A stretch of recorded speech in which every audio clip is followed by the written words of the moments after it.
Si Pangulong Rodrigo, dating Pangulong Rodrigo Roa Duterte o Mayor Duterte, pag-iisip po nito ay kamukha po ng pag-iisip ng mga first world country. Advance. Nagets nyo?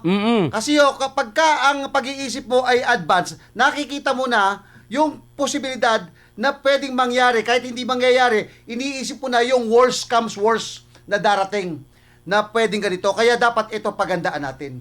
Ganyan po katalino po ang isang Duterte na nagkaroon po tayo ng presidenteng ganito. Crisis ngayon, matagal nang nakita ni dating Pangulong Duterte. Ayon daw po ito kay Senator Robin Padilla, mga kapartner. Basahin natin, pakinggan natin ang buong detalye nito, mga kapartner. Sa panayam ng SME9 News, binigyan din ni Senador Robin Padilla na noon pa man ay nakita na si dating Pangulong Rodrigo Duterte ang magiging crisis. Nakita na ni dating Pangulong Rodrigo Duterte ang magiging crisis sa supply ng langis at kakulangan sa pagkain sa bansa. Sa isang realidad anyay lalong pinalala ng patuloy na sigalot sa Middle East. Giit ni Padilla, ang pakikipag-ugnayan sa mga bansang gaya ng China at Russia ay hindi pagtatraidor, kundi estratehiya para matiyak ang murang enerhiya at kaayusan ng ekonomiya. Ito, mga kapartner, ang sinasabi ni Senator Robin Padilla. 4 years na ang foresight ng ating dating Pangulo na mangyayari ito at ito ngayon sa harap natin, mga kababayan. So, ibig ninyong sabihin, lahat tayo ngayon maka-China o maka-Russia? Hindi po. Ang gusto ng ating dating Pangulo ay kaibiganin natin ang lahat at tayo ay maging pro-economic country. Sinabi ko na kailangang buhayin natin yung hakbang ng ating dating Pangulong Rodrigo Duterte. Magkaroon ng joint exploration ng langis. Bakit? Kasi kailangan po natin magkaroon ng sarili nating hindi naman po pwedeng habang buhay nag-i-import ng langis doon sa gitnang silangan eh. Mayroon naman tayo. Dagdag pa niya, ang bansa natin sa oras na ito, ang administrasyon kailangang humanap ng kukunan ngayon kaya pumasok ang Russia at China. Yan ang tunay na sitwasyon, mga kapartner. Okay. Dugtong ko na ho. Ay, meron pa yata dagdag. Meron pa ba? Okay na yun, nakuha na natin yung konteksto. Okay ito, para ano. Ito sige, kasi okay. kasimple yan. Ito yung sinasabi ko po kanina na dudugtong ko lang. Ayan. Si Pangulong Rodrigo, dating Pangulong Rodrigo Roa Duterte o Mayor Duterte, pag-iisip po nito ay kamukha po ng pag-iisip ng mga first world country. Advance. Nagets nyo? Kasi kapag ang pag-iisip mo ay advance, nakikita mo na yung posibilidad na pwedeng mangyari, kahit hindi mangyayari, iniisip mo na yung worst comes worst na darating na pwedeng ganito. Kaya dapat ito pagandaan natin. Ganyan po katalino po ang isang Duterte na nagkaroon po tayo ng presidenteng ganito. Anong ibig ko sabihin to? Halimbawa, binigay ko lang halimbawa kanina, yung pag-iimbak po ng mga langis. Diba? Imbis na ho, ang gobyerno may sarili tayong langis. Alam na po natin, magkaka-shortage. At least tayo ho, may handle tayo. Hindi ka mukha ngayon na ginagawa ng gobyerno, benta rito, benta roon, namumroblema tayo, saan tayo kukuha ng pera? Well, ano klaseng gobyerno meron tayo? Wala pong plano. Hindi ka mukha ni Tatay Digong, talagang hindi man nangyayari, pinagpaplanuhan niya na at alam niya na kung ano ang dapat niyang gawin. Nasa paghahanda na siya. Yun po ang mindset po ng isang papunta ang isang bansa sa first world country. Hindi ka mukha po ngayon na kapag ka dumating ang krisis, wala pong alam gawin ang ating Pangulo. Hindi nga niya alam kung ano sa kukuha ng langis. Dito pinakita ho, hindi ibig sabihin nakipagkaibigan tayo sa Russia, nakipagkaibigan tayo sa China, mga pro na kayo ng ibang bansa. Ito ho ay estratehiya na sinasabi nga po ni Tatay Digong, friends of all, enemy of none. Kumbaga mga kabayan, tandaan nyo yung mga vaccine noon, hindi tayo namumroblema. Di ba?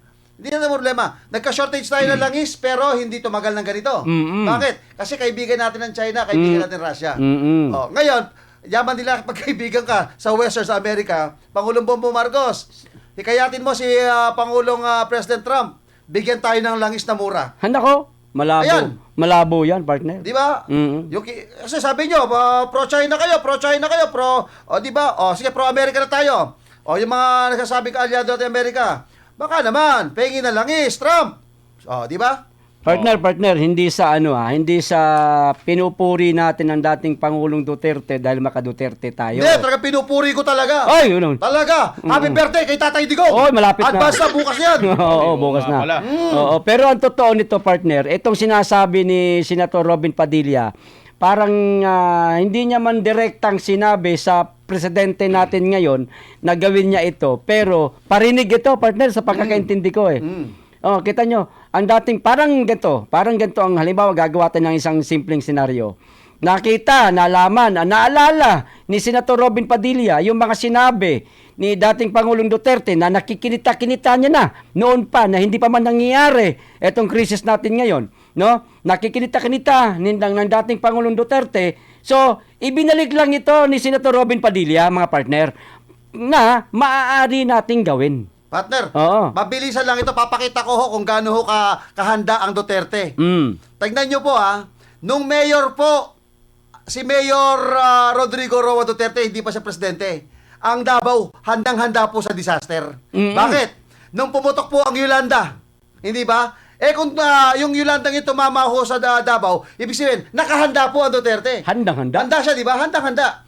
Advance po ang iisip. Kaya nga unang-unang dumating po si dating Pangulong Rodrigo Roa Duterte o Mayor Duterte doon po sa Leyte, doon sa Tacloban, o para magbigay ng suporta yung team po ng Davao. Kasi yung advance nga po yan. Hindi pa nangyayari, nag-i-impact na. Sabi ko nga, talino po talaga ng Duterte. Advance ang isip eh. Hindi pa nangyayari talaga yung disaster, pero nandiyan na. Nandiyan na, naka-ready na lahat. Imagine, kahit hindi mangyari yon, kahit paano, meron pa rin silang pagkukuhanan. Sabi nga ng langgam, ipon-ipon muna tayo. Parang ganun prinsipyo, di ba? Dumating yung oras ho ng kagipitan, may makukot-kot ka. Yung Ito, talaga napakausay talaga di Duterte. advance din si Marcos, partner. Advance ng ano? Advance magtaas ng presyo ng gasolina.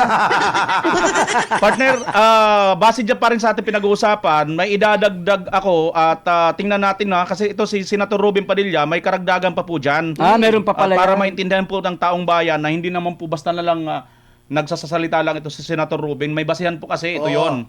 Dagdag pa ng senador, masyadong nakatuon ang kasalukuyang administrasyon sa military build-up sa halip na pagtibayan ng ekonomiya.